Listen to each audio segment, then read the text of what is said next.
How to water ryegrass seed. Ryegrass is a popular grass that makes for luxurious lawns. Ryegrass generally requires little maintenance, although it does require some at certain times of the year. The best time to plant ryegrass seed is in the fall.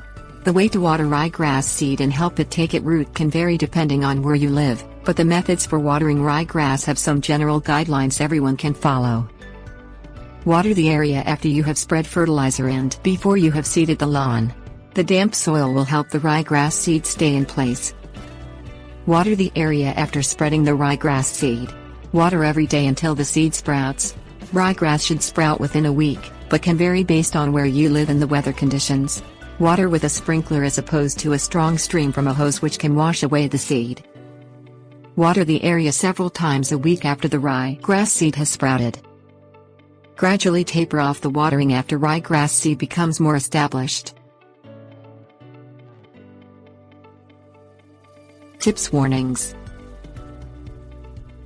Ryegrass requires a lot of moisture. Water more frequently when attempting to grow ryegrass during a dry period or drought. Water only until soil is moist, not soaked.